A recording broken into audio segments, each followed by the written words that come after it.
If you guys wonder where I get my flair and my personality, my dad, he has this energy, and you guys are gonna get to know him. The bochinches on you. The bochinche is on me. That's right. You gonna tell him something about me? That's right. Oh, okay. Literally, every guy that you said that was not for me turned out to be not for me. That's right. I've been around. You've been around the block a couple of times? It was not easy for me, but I prayed to God, please help me to raise my daughter, to give her education. And I did it. It was hard, but I did it. You look making money. I sure do. I mean, that's what we do at Banking on Cultura. We talk about the cultura and securing the big bag. So you didn't know English when you first came here? Yeah, a few words, not much. Oh, okay. Yeah. You knew the curse words. Yeah. No, I do. Yeah. ¿Cuántos años tienes, papi? 81. 81, y'all. Ooh. My daddy is 81. My dad has more of a social life than I do.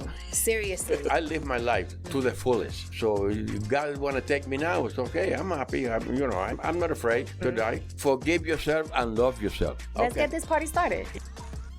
What's up, everybody? Welcome back to Banking on Cultura. I am so excited to have you here. And today I have a guest who is literally the reason why I'm here and why Banking on Cultura exists. He is a big inspiration behind this show. He is the reason why I am proud to be Latina. He is the reason why I am the woman I am today. He's my North Star, my pride and joy. Many of you might have met him if you follow me on the social media streets, but I'm really excited to welcome him to the show today and join me as I am your host, Jenn Rodriguez, and this is the man, the reason behind why this is all possible, my daddy, Victor Rodriguez. Hey, Daddy. Hey, Dad. How you doing, City? I'm doing good. Oh, good. Can you believe you're on my show right now? I know. I can believe it. This is the first time I do this, Vicky. I know. I'm going to be nervous. Don't be nervous. Okay. We want you to be your natural, beautiful, amazing, loving self. Okay. It's just you and me, like we're having a conversation in the sala. So no need to be nervous. One of the reasons why I wanted to have you on the show was because I want to be able to have this memory forever. Like I want to be like, I interviewed my dad on my show. And it's one of those things that I get to carry with me always and forever. So I'm really excited that we got to have you here today, Daddy. Thank you. And you're looking all GQ. You're looking really fine. Outfit for this special day. Oh, if you guys wonder where I get my flair and my personality, my mom definitely plays into that, but my dad, he has this energy, and you guys are going to get to know him, which I'm really excited about. So let's start, Daddy, yeah? Yes. Let's get this party started. All right. All right, let's go. So we like to start the show with what's the bonchinche? So share some bonchinche, papi. The bochinches on you. The bonchinche is on me. That's right. You going to tell him something about me? That's right. Oh, okay. First time you're dating this guy. Oh, okay. Yeah. That's where we going with this? Okay. Yeah, he was a security guard no, in Rikers he was a Island. corrections officer. In Rikers Island. Yeah. He came to the house. All right. I was sitting in the living room. I just came right to the kitchen, opened the refrigerator, got a beer. And he sat down and he said nothing. I said, what the is this guy think? He owned the house over here? Then I call you in the kitchen. Say, Vicky, get this guy out of here. This guy is no good for you. And then you say, you have to leave because my daughter said. So I think I want to start this over, Daddy, because you dropping a lot of F-bombs at the beginning of the show. And I don't know if people are ready. Like, I want them to warm up to you, like, before we throw the F-bombs, okay? You can curse, but just not at the beginning. I want them to, like, fall in love with you first. Okay. Yeah, in case the sponsors, you know what I'm saying? We got to keep them under wraps. We might even keep this in because this is pretty funny. Okay. We're starting this over again. All right, here we go. Ready? I'm ready. All right. So he came up the step, went to the kitchen, opened the refrigerator, and help himself with a beer. And then he didn't say hello to me. He sit down in the other chair, drinking his beer. I said, well, this guy is thinking he owns the apartment over here or something. He think he pay rent? Yeah. And then I call you in the kitchen. I said, Vicky, get this guy out of here. Sorry. This guy is not for you. You know what's really interesting, Daddy? Literally every guy that you said that was not for me turned out to be not for me. That's right. Yeah. So, like, whenever... I've been around. You've been around the block a couple of times? a couple of times. That is so funny because I remember all the dudes I used to bring to the house. Not many, but when I did bring the dudes over, like, you literally called it right there on the spot. Right there on the spot. You were like, Victor Noé? Yeah. You're always right. Even to this day. To this day. Yeah. So, okay, let's get into this interview now that you shared the bonchinche, even though it was about me. So if you guys didn't know, a lot of my flair, personality, vibrancy comes from my daddy. He is fly from head to toe. Un papi aquí, you know, he's keeping it out with the guayabera over here. When we were driving here for this interview, I was like, Daddy, where does this shirt come from? Like, where does it originate? And it was interesting because Papi said Puerto Rico and then Cuba. Yeah, Cuba, and then yeah. we Googled it. And there's actually a lot of controversy as to where the shirt, this is the guayabera, the shirt, where it came from. So it's like really interesting to know that there's controversy within the community. I don't know if you guys knew that, but just FYI, that was a learning we had on the car ride in over here. Oh, Daddy, thank you for looking the part as always. You're keeping welcome. it cute You're y welcome. todo. Thank you. You deserve it. But that's also just your personality. You know, you always got to be chulito everywhere you go. Yeah. So let's talk about our story because I think our story is really special. At least, you know, for me, growing up a daddy's girl, you know, my dad raised me as a single dad for several years. So let's talk about how... For 26 years. For 26 years. That's right. Oh, wow. Okay. 26 years. My dad raised me as a single parent, but our story is interesting. And maybe some parents who are watching can relate, or maybe you can relate because you've experienced this with your own parents. So the way that I was conceived, my dad was married, right? Yeah. My mom was also in a relationship, and they met, fell in love, cheated on their spouses, and had me. Yeah. Thank God for that. Oh, so I was a love child, in a sense, ¿verdad? Yeah. So tell the story, papi. So, you know, you found out my mom was married, and what was that like? Well, you know, I fell in love with her, you know. We lived together for a while. And then you born, and then I had my issues. I don't know, you know, if I would go back to her. And then I went to the hospital to see you, and then I carry in my hand and my arm, and I give you the biberon. And instead I said, oh my gosh, she's so beautiful. So I stayed with her. And we lived together for almost... So you fell in love when you saw me, essentially. Yeah, over 8 years, I think. Over 8 years. And my mother purposely named me after you, right? Because Daddy's Victor, I'm Victoria. So she did that purposely for the setup because originally... You didn't want me because you had a whole family. Yeah. In the beginning, Yeah. So it's a little iffy there, you know? Yeah. So she gave birth and you decided to raise me, be with my mom. Yeah. And then what happened? Well, and then she left when you were 6 or 5. Also, we had her daughter with us. My sister Christy. Shout out to Christy. And a couple of days, you know, a week, and she didn't come home. I said, well, okay, what am I going to do? So I called Christy's father. I said, I'm going to bring your daughter because I can handle it too. You can handle 2 girls, yeah. So, okay, so I bring her over to his house. I said, okay, no problem, bring her over. And it was very hard for me because I worked 8 to 8 for 6 days, you know, and then I bring you, we get up every morning at 4 o'clock. I dress you up, comb your hair. You're not even my hair. Don't. You cried because your hair, because I was trying to hurry up. And then I bring you to the babysitter. She bring you to school. And then she pick you up from school. And then I pick you up at 9 o'clock at night. And then take you home, we take a shower, fix your clothes for the next day and everything. It was not easy for me, but I prayed to God, please help me to raise my daughter, to give her education. And I did it. It was hard, but I did it. Mm-hmm. I did it. You sure did, Daddy. Yeah. Wow. And then my boss, owner of the delicatessen Wolf Deli, I used to work there. So Victor... In the city, down by Wall Street. Yeah, by Wall Street, downtown. And then I'm going to build a restaurant in Orlando. He said, I want you to come.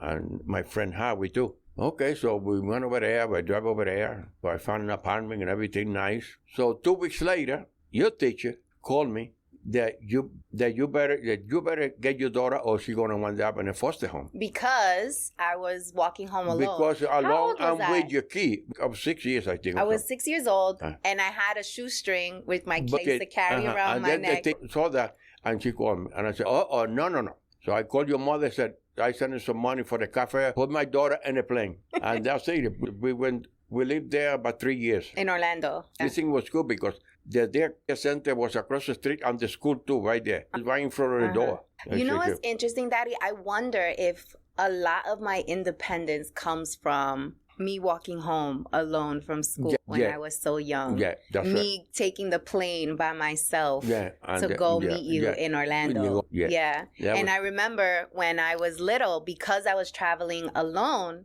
they used to put me in first class. Yeah, and there was a lady with you all the time. Yes, one of the stewardess were always with me. It's interesting because at like a young age, it was almost like a foreshadow, you know? I was traveling, I was in first class. And what happened? One night you was burning in fever, about 2 o'clock in the morning. When we were in Orlando? Yeah, oh my God. So I dress you up, we went in the car, I took you to the hospital. You got infection in your tongue. And then I bring you home, and then I take a week home, take care of you, and then you was okay. And then went back to work. And 2 years later, my boss called me that he going to come to close the restaurant because his brother, he didn't do a good job. I said, oh my God. Now, I tried to work at night in hotel. At night, it paid good money, but who's going to take care of you? I said, no. So I called him in New York. I said, my job is still, available for me? He said, yeah, come on. One Friday a week, he put everything, your clothes and a suitcase and everything. We get it in a car and we drive to New York. And we was out. We was out of there. And then we lived with my aunt's house for 2 weeks, and then I found an apartment. And then come along Christine, I got married. She helped me to raise you. And from there, you love to work. Yeah. You're 17, you went to the catering place, and then you work for a construction company. I know. Hold on. I want to tell the people the story when we were in Orlando and how I made you marry that lady. Oh, my God. We interrupt our program to bring you this important message. Ooh, this is really good. You should know about this. So I don't know about you, but I've been known to procrastinate, especially when things scare the hell out of me. The fear alone would have me stuck, overwhelmed, confused, and all types of self-doubt. And don't even get me started on the imposter syndrome. Okay. After getting laid off, not once, but 3 times, honey, I realized that the security blanket that I made up in my head was just an excuse because I didn't really want to bet on myself. The corporate benefits that had me in that headlock, girl, they went out the window once my job decided that they no longer needed me. Turns out that I'll save a whole nickel if I cut your salary completely. The truth is, the only security blanket guarantee is the one that you create for yourself. In other words, until you start a business, you will always be at the mercy of a company's headcount, and you will never have complete control over your time, which means you'll be renting out your thought leadership and helping build someone else's dream instead of your own. If you've been waiting for a sign, this is it. Don't you think it's time you stop playing small and tap all the way into your power, sis? Check out www.victoriajen.com/training to learn my 3-step process, the exact 3 steps that I took to make the transition from corporate to entrepreneurship. And this is helpful even if you don't know what type of business to start and have only one source of income. And this is absolutely free. It is my gift to you. I want you to win. It's winning season. In fact, what's that? It smells like winning season. Okay, so tap in and I'll see you inside the training. Let's go. So, okay, here's the thing, right? A little girl is just me and my dad. I'm missing my mom. I'm missing just having a woman in the house. So I remember we met this lady and you were dating her and she treated me like a princess. She was sweet. She was cool. And so I put the guilt on my dad and I was like, Daddy, I want a mom. What do you say? Oh my God, Vicky. He said, okay. So I married her. Oh, what a disaster. Then she was Irish and then she was drunk almost every day. I couldn't handle it no more. You couldn't handle it no more. No. She also tried to take me away from you. Yeah. I remember that. Yeah, and then I had to get my cousin to come and get you to her house. I remember. And then do you remember what you said to me after you got divorced from her? He said, don't ever get involved in my relationship. Yeah, I remember that. Yeah. I was like, okay.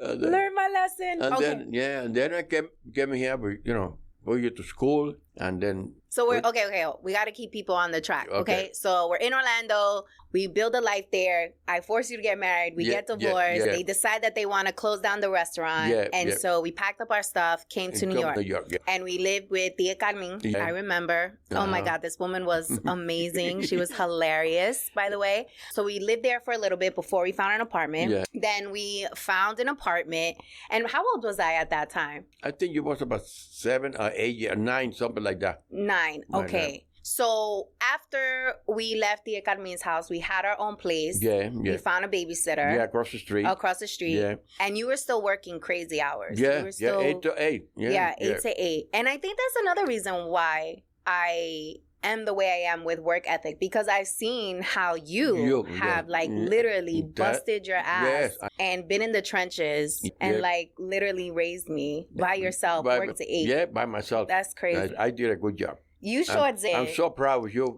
You know, the way you become, you know, the woman today. Oh, my God. Yeah, I never expect that, you know. Yeah. You turn around like that, but I'm proud of myself. Thank God. Yes. That's right. That's right. You know, Daddy, what is your advice? Because, you know, depending on how you look at it, you kind of played yourself. Like you were married and then cheated, and that's how you had me. You know, I mean, you know, I make mistakes, you know, but I turn my life around when you come to my life. And then, you know, I did good. So, and after that, we met Christine and we got divorced. We lived about 20 years or 18 years together. That was the next woman. The next woman. And then I've been around the block. And then that was it. I decided to stay by myself. Now. Okay, hold on. Okay, so I want to keep people on the journey with us. Okay. So came back to New York, lived with Tia Carmen. Then we had our own apartment. Then we were back into the routine. You were working 8 to 8. I was at the babysitter. We did that. And then you said I love to work. Yeah, you do. How was that? Well, right away you help in the house and then you find a job in a catering place right cross bay. Yeah, I remember in Howard Beach. In Howard Beach, and you was working there serving wine or something to the table. I was serving food and wine and everything. Yeah, like a waitress. Yeah. You did a good job there. And then from there, you work in a construction company. Uh-huh. Yeah. Yeah. It was good, yeah. Yeah, I remember that. I remember it was like an Indian company, I think. Yeah. And I remember working for them. Yeah. And I was literally working since I was 13. Yeah, something, yeah. Since I was able to get like working papers from school. Yeah. I was working since I was 13. Yeah, you love to work. Yeah. You love to work. You love making money. I sure do. Yeah.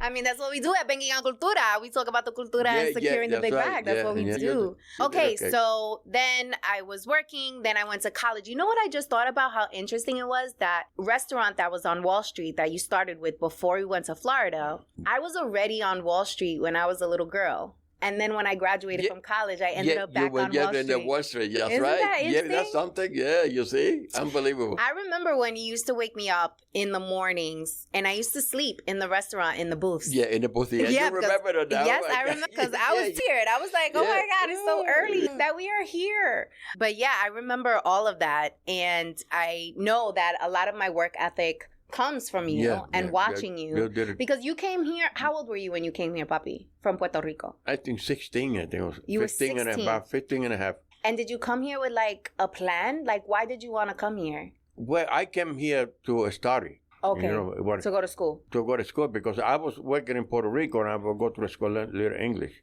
Oh, okay. So I worked in, you know, the owner was a Jewish guy, Lieblich. Okay. And then he burned down to the ground there. I decided to come here. So you didn't know English when you first came here? Yeah, a few words, not much. Oh, okay. Yeah. You knew the curse words. Yeah, no, I went to school. Okay. So from there, pero you came here to study because it was hard in Puerto Rico? You wanted to make money? Like, what was the reason? Just want to come to try New York. They said New York, you know, it was a lot of opportunity, you know, everything. So, you know. That's what they would say on the island? To make money too. Mm-hmm. So and I started to work. Yeah. Right away, 10 hours a day, 6 days, making $60. Wow. Yeah, $60 a week, right? Yeah, everything was cheap. The suburb was a nickel. Everything was so cheap. The rent, 3-bedroom, $49. Everything was so cheap. Yeah. And then you can save some money too. Yeah. Was it a culture shock for you when you came to New York from Puerto Rico? Like, was it hard for you to kind of like adapt? No, not really. I got adapted right away. Okay. Because I know people, you know, right away, and I started to work, you know. Mm-hmm. And it was easy, not too hard for me. Yeah. Because I'm an easy guy going, you know. Yeah. So it was easy for you to transition. Yeah. That's. Mm-hmm. How did the ladies respond to you when you came to New York? Well, I fell in love with one. Oh, yeah? That's why I forget my stories. Oh, okay. Ahora está de bochinche. Ahora no. Oh, I didn't know that. Yeah. Oh. I canceled the school and everything. Really? Yeah. So. Why? Because you were just like chasing her around? Yeah. But you know. That was a crazy days. Trouble with the ladies. Yeah. Trouble with the ladies. Anyway. Pero like, even now you got ladies around that's like catering to you, wanting to cook for you and clean for you. Yeah. But no, nothing serious. Nothing no. serious. No. No. Just chilling. Just chilling. That's it. Just entertainment. Yeah, enjoy my life, and everything. Because of you, Thank you, Daddy. And, everything is good. Everything is good. Yeah. So let's offer some advice because you've got so much wisdom in you. ¿Cuántos años tiene, papi? 81. 81, y'all. Ooh. My daddy is 81. Chulito over here, kicking and moving. My dad has more of a social life than I do. Seriously. Like, daddy be outside. I'll be like, what'd you do this weekend? Oh, I went to the barbecue. Or, oh, I went to go see this band. Oh, I went to this party, Victoria, and I was dancing at 2 o'clock in the morning. I just took some shots of vodka. My knees didn't hurt anymore. These are the stories that I get from him. Yeah. Okay, so I want to tell some like funny stories from my childhood, and then I want to get into some advice because, like I said, you have so much great wisdom. So do you want to tell the people about, because this is also very much about cultura, right? Yeah. So do you want to tell the chicken story to the people? Oh, yeah. Yeah, tell the people. Okay. We interrupt our program to bring you this important message. Ooh, this is really good. You should know about this. So I don't know about you, but I've been known to procrastinate, especially when things scare the hell out of me. The fear alone would have me stuck, overwhelmed, confused, and all types of self-doubt. And don't even get me started on the imposter syndrome. Okay. After getting laid off, not once, but 3 times, honey, I realized that the security blanket that I made up in my head was just an excuse because I didn't really want to bet on myself. The corporate benefits that had me in that headlock, girl, they went out the window once my job decided that they no longer needed me. Turns out that I'll save a whole nickel if I cut your salary completely. The truth is, the only security blanket guarantee is the one that you create for yourself. In other words, until you start a business, you will always be at the mercy of a company's headcount, and you will never have complete control over your time, which means you'll be renting out your thought leadership and helping build someone else's dream instead of your own. If you've been waiting for a sign, this is it. Don't you think it's time you stop playing small and tap all the way into your power, sis? Check out www.victoriajen.com/training to learn my 3-step process, the exact 3 steps that I took to make the transition from corporate to entrepreneurship. And this is helpful even if you don't know what type of business to start and have only one source of income. And this is absolutely free. It is my gift to you. I want you to win. It's winning season. In fact, what's that? It smells like winning season. Okay, so tap in and I'll see you inside the training. Let's go.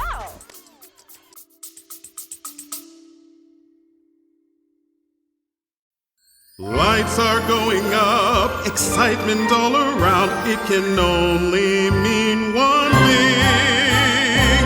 McRib is here. People throwing parties, ugly sweaters everywhere. Holiday swag lined up for the best time of the year. It can only mean one thing. McRib is here. Ba-da-ba-ba-ba. At participating McDonald's for a limited time only. The holidays are here, mi gente, and so is the IKEA winter sale. Now's your chance to make the holidays a little more magical and less expensive. Save up to 50% off on select items in-store and online now through January 7th. Plus, if you're an IKEA loyalty member, you get an extra 10% off on all sale items. And if you spend $299 or more on a single order before December 10th, you get to enjoy free delivery. Need help managing the clutter of decorations? IKEA Storage Solutions will keep your home tidy from toys and tinsel. Having extra guests over? Check out offers on select dining furniture to make more room for the people who matter most this time of year. Don't wait to finish your winter wish list. Shop the IKEA winter sale in-store or online now through January 7th. Visit IKEA-USA.com/winter sale for more details. Terms apply.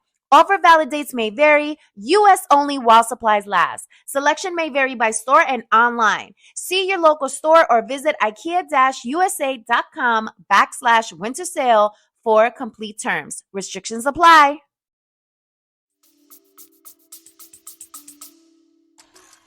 I think it was for 5 or 5 years old.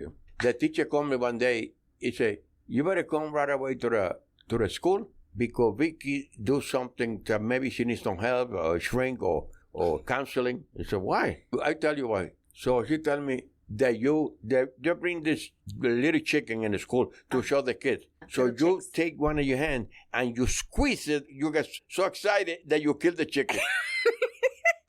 And I said, teacher, I killed about 100 chicken in Puerto Rico and I didn't need no counseling, no shrink, and you're supposed to watch her. Okay, and what happened? I said, okay, goodbye. So I put you to another school. That was, oh my God, I don't believe it. Oh my God. This story that is told so many times at like family gatherings, especially when my family is like trying to tease me to like calm down because I got a lot of energy. And they'll be like, Victoria, remember the chicken story? It is like one of those classics in the family. That was something. What is really hilarious was your response to that story. Yeah. What did the teacher say when you said, you know how many chickens I killed in Puerto Rico? She said, what? Yeah, I killed a lot of chicken in Puerto Rico, and then, I didn't need no counseling, no nothing. She's just a little kid. She gets so excited, and she squeezes, but you're supposed to watch her, and then she didn't say a word, and then I said, goodbye.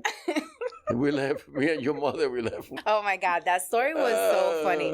Okay. What do I want to go to next? Do you want to tell the people about how when we vacation, what people think when we're on vacation together? Oh, we got a wheelchair. No, not the wheelchair. What? We're going to get into that. What do people think when we're on vacation? We said they think that I'm your sugar daddy.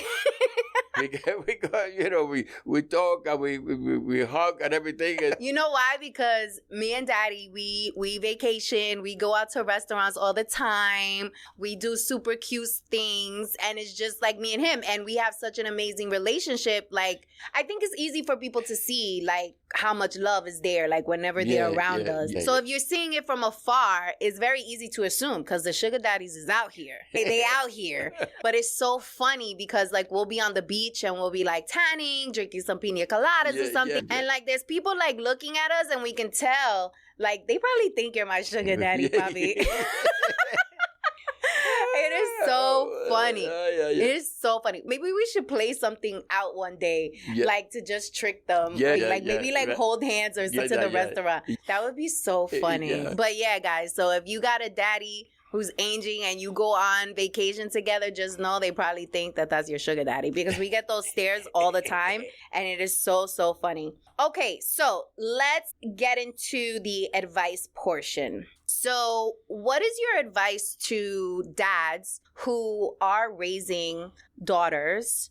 What is your advice to them? Well, tell them, you better pray to God to help them to raise the kids. And, you go along and everything and take care of your kids, and take them to school, college, or get an education. But, like, what type of advice would you get them when it gets, like, really hard? Like, outside of talking to God, like, was there anything else that you did that helped you, like, get through it? But help me, I won't think about it too much. I just go along. I just do what I do, and be happy to do it. And that's it. You don't have to get stressed out or nothing. Just, be happy and everything. Don't get angry. So how did you exercise patience? Because I'm pretty sure I was a lot to handle. Sometimes, a little too hard, but I did it. Yeah, so like in those moments. Like, yeah, but you was good. But you told me, Daddy, I'm going out. It's okay. 11 o'clock. And you was sharp, right? 11 o'clock right there. Oh, yeah? Yeah, you was good. I was a good kid. And then your first boyfriend, he said, I'm going to take Victoria to the movie. He said, 9 o'clock.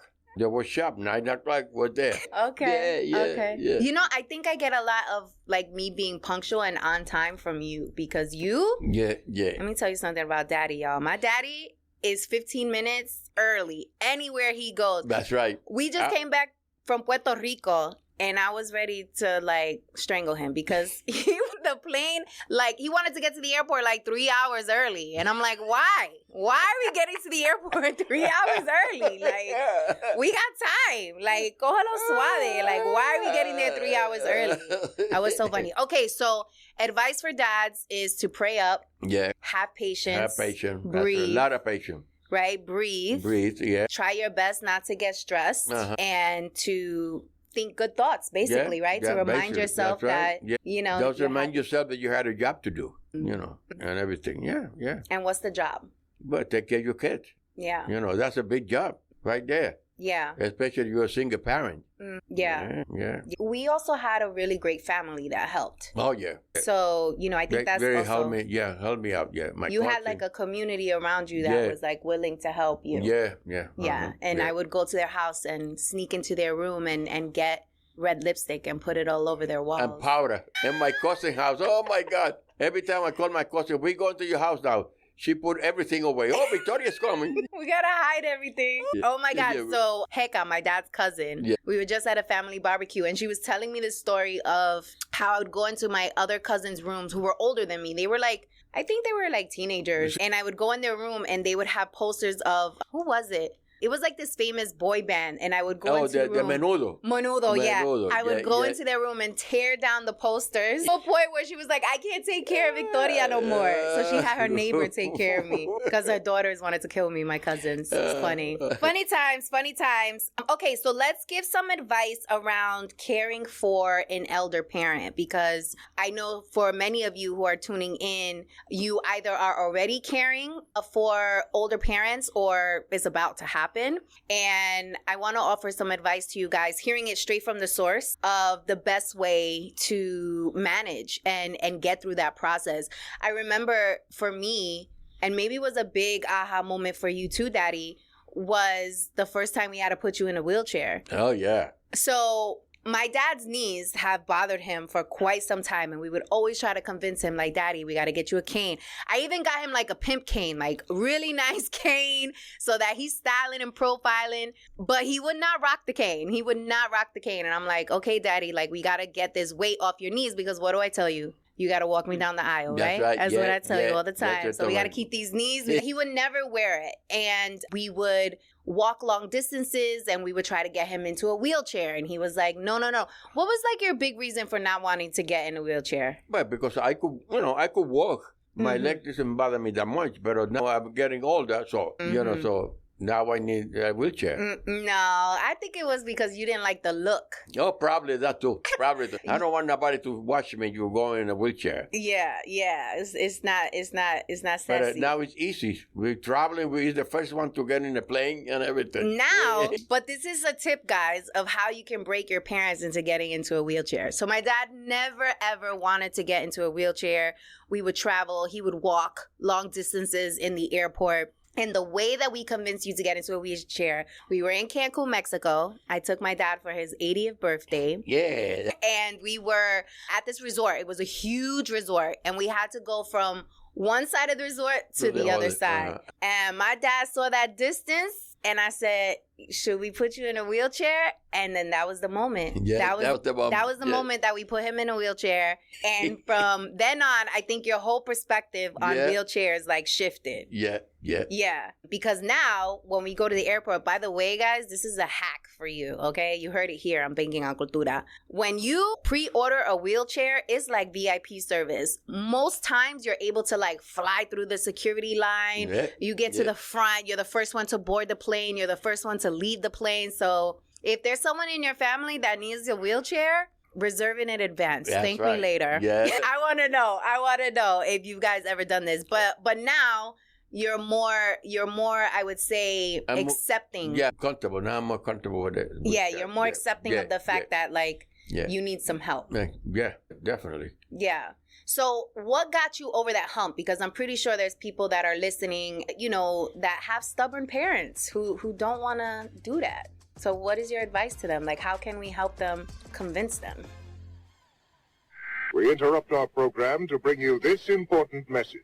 Ooh, this is really good. You should know about this. So I don't know about you, but I've been known to procrastinate, especially when things scare the hell out of me. The fear alone would have me stuck, overwhelmed, confused, and all types of self-doubt. And don't even get me started on the imposter syndrome. Okay.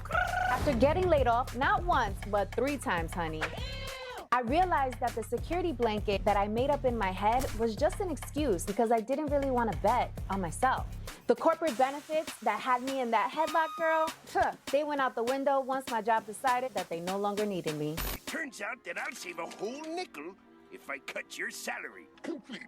The truth is, the only security blanket guarantee is the one that you create for yourself. In other words, until you start a business, you will always be at the mercy of a company's headcount, and you will never have complete control over your time, which means you'll be renting out your thought leadership and helping build someone else's dream instead of your own. If you've been waiting for a sign, this is it. Don't you think it's time you stop playing small and tap all the way into your power, sis? Check out www.victoriajen.com/training To learn my 3-step process, the exact 3 steps that I took to make the transition from corporate to entrepreneurship. And this is helpful even if you don't know what type of business to start and have only one source of income. And this is absolutely free. It is my gift to you. I want you to win. It's winning season. In fact, what's that? It smells like winning season. Okay, so tap in and I'll see you inside the training. Let's go. Well, you have to, try to live your life, and then, if somebody try to help you, because your age, you tell them it's okay, to help you out. Mm-hmm. So be accepting to be help. Be accepting to help, yeah. Mm-hmm. Yeah. But if the person is not accepting to help and they're just stubborn, like how can you? Well, I don't know. If the person is stubborn, what could you do? Yeah. You won't be you able to. You gotta just let them rock let out. Let them do the thing, because if you try to help them and then they don't want it, so you can push. Mm-hmm. You can push them to say, yes, okay. Yeah. It's up to them. Mm-hmm. Mm-hmm. Okay. All right. Well, Daddy, one of the things that we were talking about when we were driving here, which I thought was really interesting, and I said I wasn't going to get into it, but we're going to get into it because I didn't want to cry and get emotional. Pero you said, I asked you if you were afraid of death, and what'd you say? I said, no, I'm not afraid of death. I know I'm going to die. Mm-hmm. I'm not afraid. I'm okay. Okay. Yeah. If I die tomorrow, I'm okay. Is that because you feel like you lived a happy life? Because, I live my life to the fullest. Mm-hmm. So, so if God want to take me now, it's okay. I'm happy. I'm not afraid to die. Mm-hmm. Some people, but I'm not. I'm not afraid to die. I know I'm going to die. Everybody's going to die. Right. Is that because you think there's like something special in the afterlife? Like you think you're going to be okay in the afterlife? I don't know. I mean, I think that when you die, the spirit get float in the air. Mm-hmm. Stay in the air. Mm-hmm. That's what I think. Because everybody says when you die, it's a paradise up there. Mm-hmm. But who knows? Yeah. I mean, nobody come down to tell you how it is, up there. Right. So you don't know. Right. You don't know. But you said you're going to come down in your spirit and you're going to come. Yeah, I'm going to come down. I'm going to put you by your leg. You're going to put me by the leg. That's me. That's how I'm going to know. That's right. All right. Got it. Okay, Daddy. So what is your advice for living a full life? Because you said that you've lived a full life. You've done it all. So what is your advice? Well, don't get angry. Mm-hmm. Don't get upset for a little thing. Do your exercise. Like I do every morning. I do exercise in my house. I watch what you eat. Mm-hmm. And what you drink and everything. Take it easy and live your life the way they're made to be. Be happy. Mm-hmm. And that's it. How do you find your happy? Like, how do you know what's your happy? Well, I mean, I make so many mistakes in my life. Mm-hmm. But now in my age, so what am I going to do? I got to be happy or don't stress myself out because I'm going to die soon.